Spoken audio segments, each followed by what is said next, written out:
제목이 너무 좋은데요. 나의 예배는 멈추지 않네. 여러분 따라 보시겠어요? 나의 예배는 멈추지 않아. 이 얘기가 하나 떠오르는데요. 찬양 들으면서 어떤 목사님이 너무 힘든 어려움의 시간을 지나고 있던 거예요.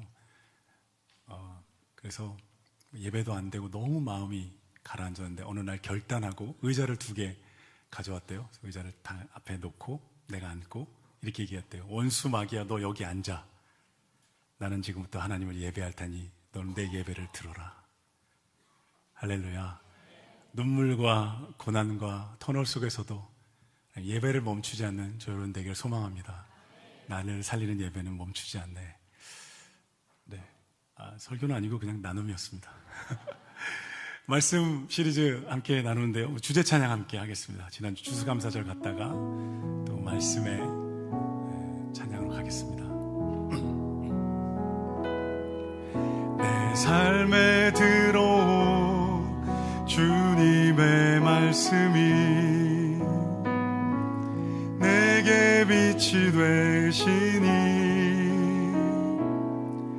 내 삶의 어두운 절망 가운데 소망 보게 하시네.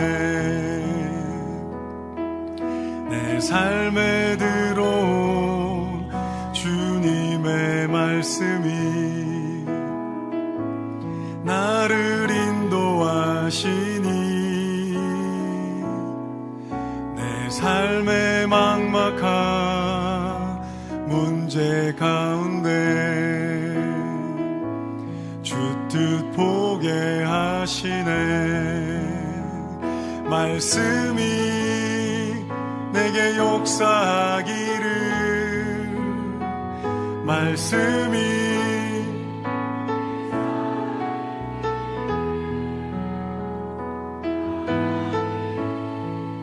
말씀을 듣겠나이다.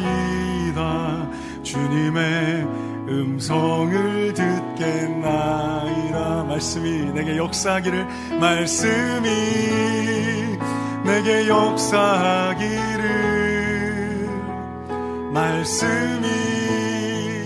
내게 살아있기를 하나님 말씀을 듣겠나이다.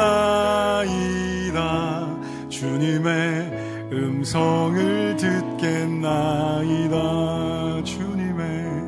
주님의 말씀을 듣겠나이다. 주님의 뜻대로 살겠나이다. 아멘. 제가 짧게 기도할게요. 하나님, 말씀이 내 삶에 역사하여 주시옵소서. 말씀이 들어오게 하시고 내가 말씀 속으로 들어가게 하여 주십시오. 말씀을 사랑하고 즐거워하는 베델의 가족들 되게 하여 주시옵소서. 예수님의 이름으로 기도합니다. 아멘. 예, 보물창고 시리즈 6번째 말씀은 능력입니다. 말씀 나누고요. 다음 주에 이제 7번째로 보물창고 시리즈는 마감이 될 것 같습니다. 그래서 보물창고는 성경을 의미합니다. 한번 따라 보시겠어요? 말씀은 능력입니다. 옆에 보시면 인사할게요. 말씀이 능력입니다. 우리가 세상을 살아가는 데는 힘이 필요합니다. 권력이나 인맥을 말하는 게 아닙니다. 내면적인 힘을 말하는 거예요. 영적인 힘이 필요합니다. 세상살이는 고되고 어려운 일과 시련들은 시시각각 닥쳐오고 우리는 그 모든 상황 가운데 인생을 살아내고 하나님의 부르심을 이루어내야 합니다. 시편 18편 29절에 보면 다윗이 내가 주를 의뢰하고 적군을 향해 달리며 내 하나님을 의지하고 담을 뛰어넘나이다 이렇게 고백합니다. 피가 낭자한 전쟁터 가운데 다윗은 하나님이 주시는 힘을 가지고 적군을 향해 달려갔고 담을 뛰어넘었다는 거예요. 난중일기에 보면 이순신 장군이 임진왜란 일어나기 1년 전에 전쟁을 예측하고 전라좌수사로 부임해서 1년 동안 치밀한 계획 아래 아예 군사들을 혹독하게 훈련시킵니다.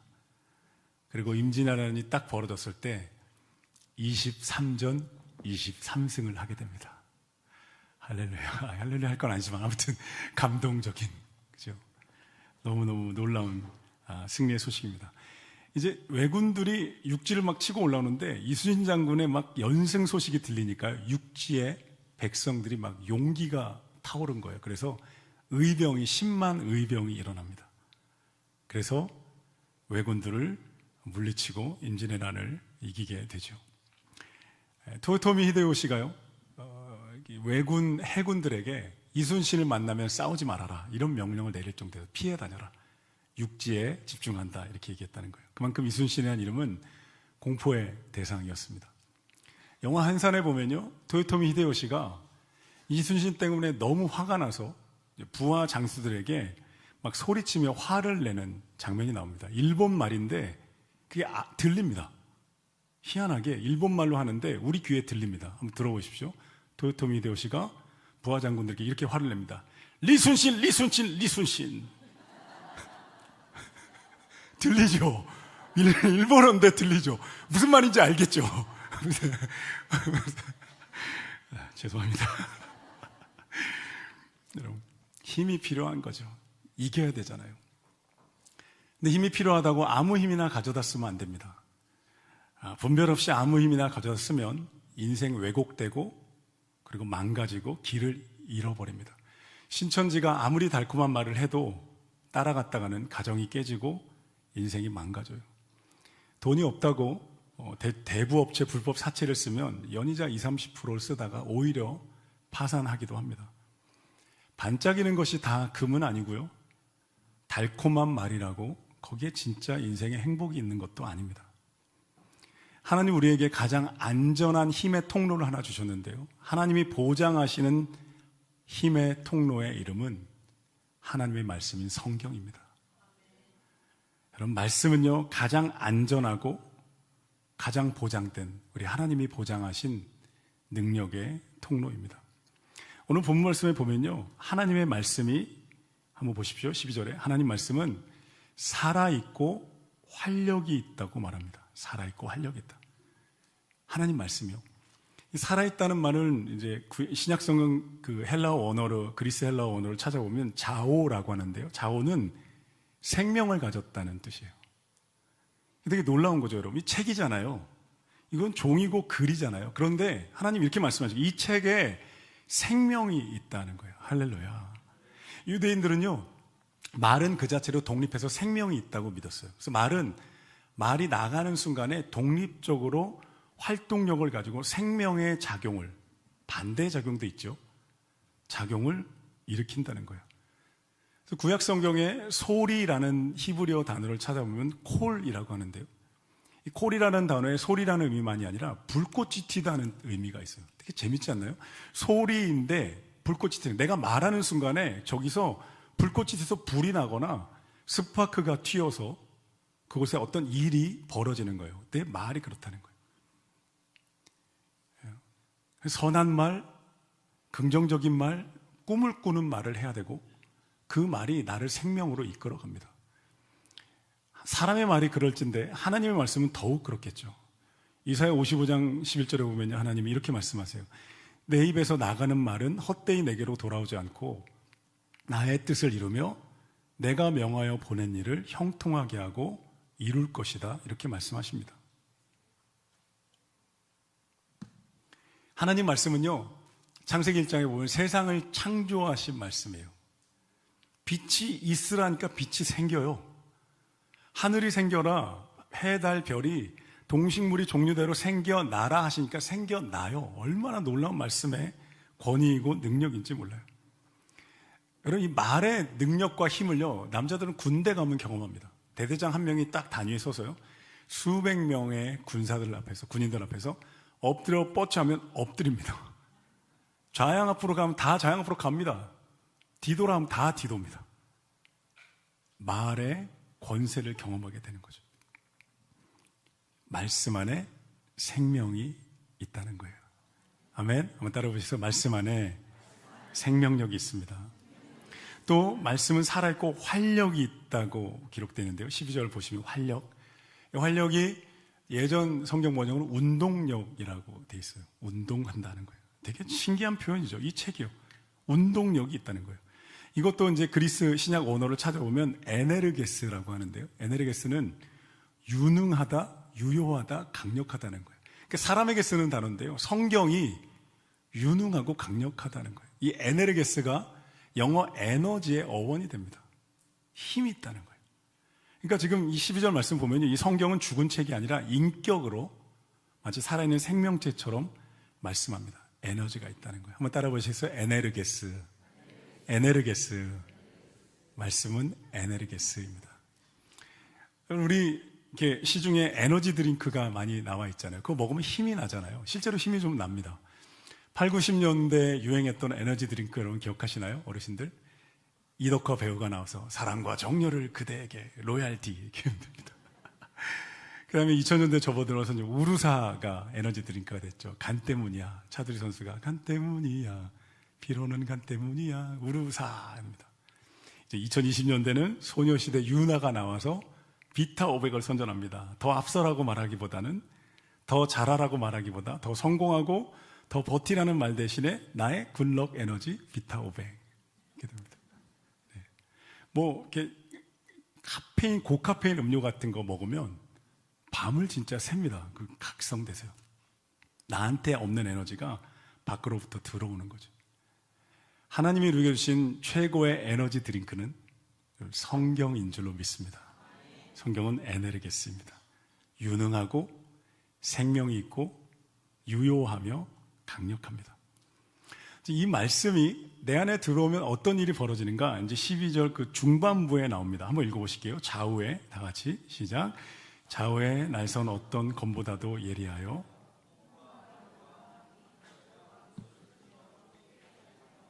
또 마음의 생각과 뜻을 감찰 판단하나니. 이제 말이 좀 어려운데요. 관절과 골수를 찔러 쪼개고 혼과 영광을 쪼개서 드러낸다 이런데 이게 이제 그냥 단순하게 표현하면 외과 의사가 아주 예리한 메스로 우리 몸을 이렇게 가르는 장면을 떠올리시면 됩니다. 말씀이 우리 안에 들어와서 이렇게 갈라낸다는 거예요. 그래서 우리 안에 있는 거짓된 것, 상한 마음들, 또 아픈 몸, 원수의 거짓말, 세상의 헛된 것들을 다 드러내서 다 잘라내고 하나님의 선하신 것으로 우리에게 채워주신다는 거예요. 할렐루야. 외과 의사가 그러면 그렇잖아요. 드라마 보면 예전에는 이렇게 배 가르는 거 잘 안 보여줬는데 요즘 보여주더라고요. 물론 인형이겠지만 배를 진짜 칼로 이렇게 대서 자르는 걸 직접 보여줍니다. 쫙 그럼 피가 새 나오고 이걸 벌리면 어떻게 돼요? 눈으로 안 보이던 것들이 보이기 시작하잖아요.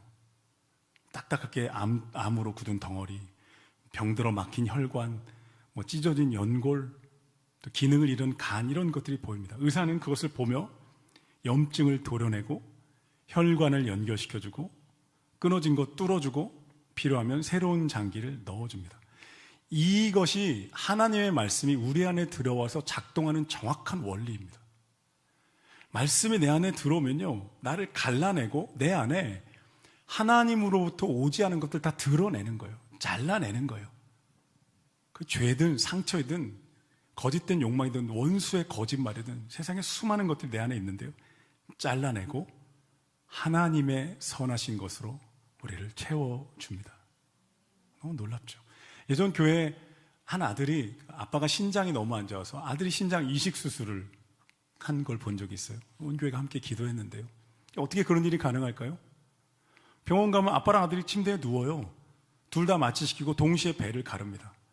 아빠에게서 병든 신장을 떼내고 아들에게서 건강한 신장을 떼내서 데리고 가서 아빠 몸에 이식하면 아빠는 살아나는 거죠. 이런 일들이 말씀이 우리 안에 들어와서 일한다는 거예요.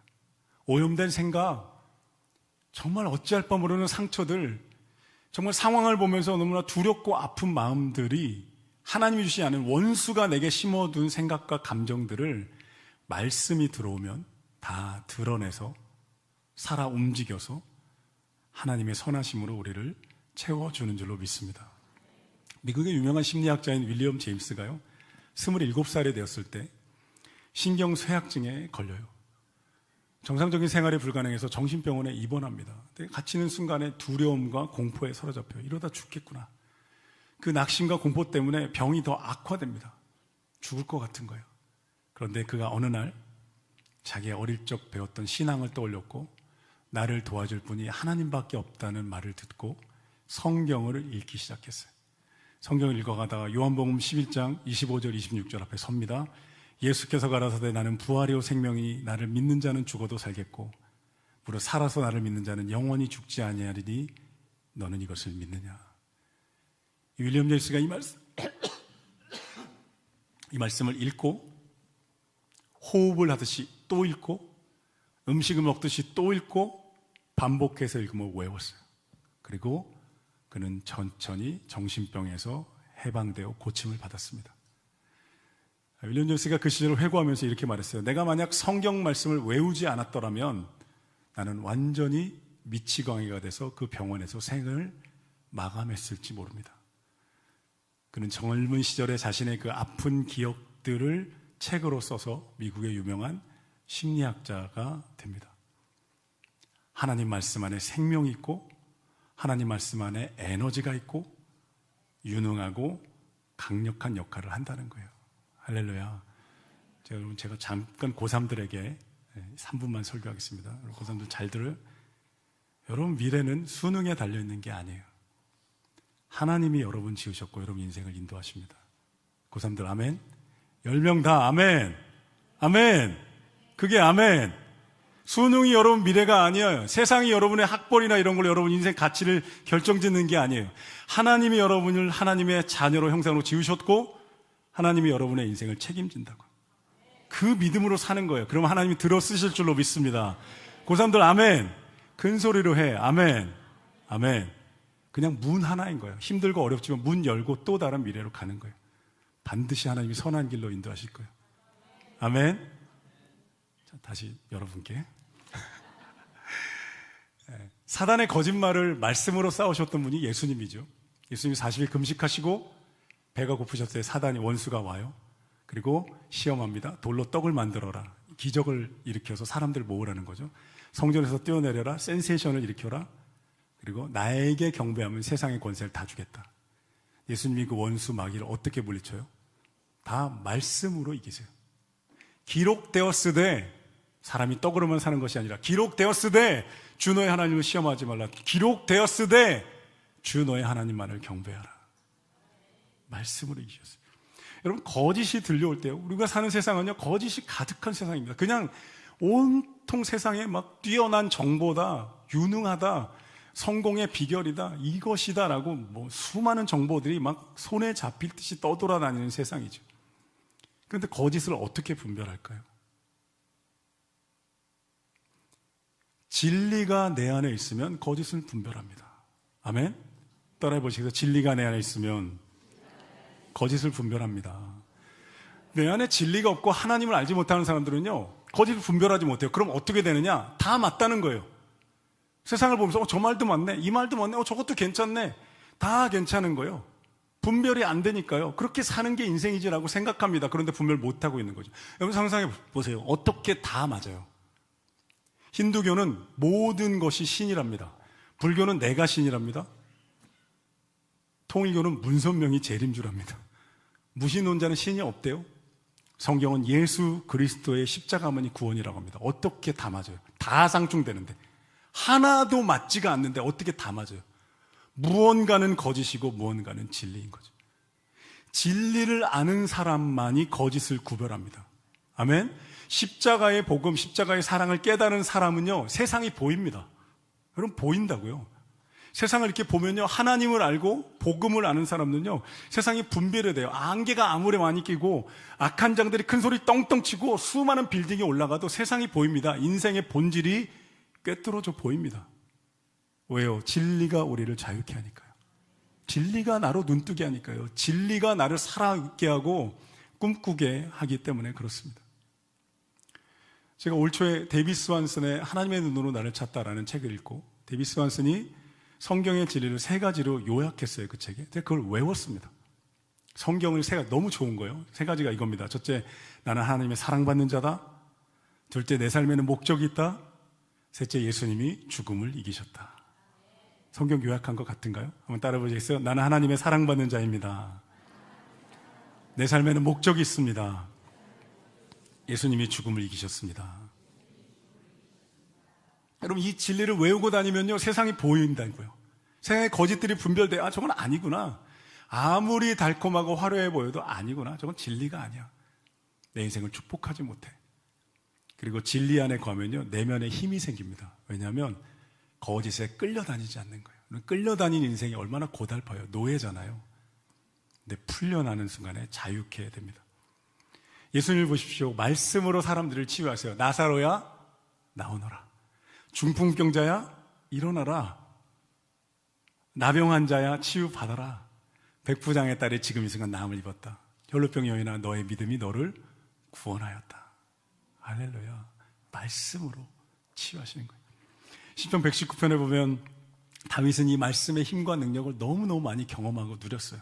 그래서 끊임없이 이렇게 고백합니다. 주의 말씀은 내 발의 등이요 내 길의 빛이니이다. 주의 말씀은 고난 중의 위로입니다. 주의 말씀은 내게 지혜와 명철을 주었습니다. 주의 말씀이 나를 거룩한 삶으로 이끌었습니다. 다윗이 최종적으로 고백합니다. 내가 주의 말씀을 즐거워하고 사랑합니다. 사랑하는 성도 여러분, 주의 말씀을 즐거워하고 사랑하기를 예수님의 이름으로 축복합니다. 말씀은요, 죽을 위기에 처한 사람을 살려내는 능력이 있습니다. 제가 예화 하나 말씀드려볼게요. 영국의 왕 제임스 1세가요, 킹 제임스 번역이라는 영어 성경을 번역할 만큼 독실한 신자였어요. 그런데 그는 죄에 대해 엄격하기로 유명했습니다. 그래서 한 번은 암스트롱이라는 좀도둑이 양을 훔치다가 체포된 거예요. 그래서 감옥에 갔는데 사형 선고를 받습니다. 양 훔쳤다가. 좀 가혹하긴 하죠. 암스트롱이 감옥에 있었으면 사형을 어떻게 피할 수 있을까 고민하다가요, 한 묘수를 짜냈어요. 그래서 간수를 불렀습니다. 왕에게 이렇게 전해주시오. 난 어차피 죽을 몸이니 왕이 번역하신 킹 제임스 성경을 한번 읽고 죽게 해주십시오. 왕이 들으니까 너무 좋잖아요. 좋다. 성경을 오늘부터 읽고 다 읽은 다음에 사형을 집행해라. 근데 1년이 지났는데도 사형을 집행할 수 없는 거예요. 왜냐하면 암스트롱이 하루에 한 절씩이에요. 말씀은 죽을 위기에 처한 사람도 살립니다. 왕이 그 얘기를 듣고 피식 웃으면서 아유 됐다, 풀어줄 테니까 집에 가서 성경 읽어라. 살아났고 암스트롱은 변하여 새 사람이 됐다는 이야기가 있습니다. 여러분, 우리는 살면서 인생에서 수많은 문제를 만납니다. 문제 앞에서 두 가지로 갈라지죠. 문제를 보며 떠는 사람, 두렵고 마음이 눌린 채로 시간을 보내는 사람이 있고, 또 한켠에서는 해결하시는 하나님, 마침내 이루실 하나님을 바라보는 사람들이 있습니다. 너무 놀라운 거죠. 요한복음 11장에 보면요, 예수님이 나사로의 집에 가셨는데 나사로가 4일 전에 세상을 떠난 거예요. 누이 마르다가 달려나와서 예수님에게 이렇게 말합니다. 현실의 문제만 얘기합니다. 오빠가 죽었어요. 죽은 지 4일이 지났어요. 시체가 썩어가요. 냄새가 나요. 현실의 문제만 얘기합니다. 예수님이 그 상황에서 해결책을 말씀하시는 거예요. 두려워 말고 믿어라. 그리고 사람들 앞에서 나사로를 살려내세요. 강준민 목사님이 말씀의 능력이라는 책에서 이렇게 이야기합니다. 문제만 말하지 말고 해결책을 말해야 합니다. 문제만 말하다 보면 문제가 자꾸 크게 느껴집니다. 문제만 말하면 문제가 자꾸 생깁니다. 그래서 어떻게 문제가 해결되기 원하는지를 말해야 합니다. 문제의 해결을 주시는 하나님에 대해 말해야 합니다. 하나님을 선포해야 합니다. 하나님이 무엇을 어떻게 도와주기 원하시는가를 선포해야 합니다. 믿음으로 선포해야 합니다. 확신으로 선포해야 합니다. 믿음으로 선포하면 하나님의 영광이 나타납니다. 나사로를 살리던 예수님의 모습을 떠올려 보십시오. 둘러선 무리들 앞에서 믿음을 선포하셨습니다. 대단한 모험입니다. 의심과 비웃음과 도리질이 가득했을 겁니다. 그러나 예수님이 그렇게 하셨을 때 하나님의 영광이 드러났습니다. 우리도 마찬가지입니다. 사람들 앞에서 하나님을 향해 믿음을 선포해야 합니다. 시편에 보면요, 다윗은 하나님에 대한 선포로 가득합니다. 시편을 읽어보면요, 힘겹고 눈물겨운 시간에 아픔을 계속 고백해요. 그런데 거의 모든 시편이 마지막에 하나님의 하나님 되심을 경배하며 선포하며 끝납니다. 여호와는 나의 반석이요 나의 요새시요 나를 건지는 이시오 나의 하나님이요 내가 그 안에 피할 바위시오 나의 방패시오 나의 구원의 뿌리요 나의 산성이시로다. 한 가지 예화만 말씀드리고 설교 마무리할게요. 러시아의 대문학가 도스토옙스키는 16살 때 아버지가 농민 노예들에게 살해되는 것을 봅니다. 그리고 그들에게 복수하기 위해서 사회주의 운동에 뛰어들었다가 체포돼서 사형 선고를 받아요. 사형수를 싣고 가는 기차가 간역에 내렸을 때 전도하던 그리스도인들이 어떤 부인이 작은 책 한 권을 도스토옙스키에게 줍니다. 신약 성경이었어요. 감옥에서 죽음을 기다리면서 도스토옙스키는 성경을 읽기 시작했고 그 작은 성경 안에서 하나님의 음성을 듣고 그리스도의 복음을 만납니다. 그리고 나중에 이렇게 고백했어요. 나는 그리스도인이 되었고 그리스도와 함께 살았으니 죽음도 두렵지 않다. 그는 사형 직전에 황제의 칙령을 통해 기적적으로 사면됐고요. 고향으로 돌아가 세계 최고의 문학 작가가 됐는데 그의 작품 안에는 기독교의 가치가 스며들어 있다고 평가됩니다.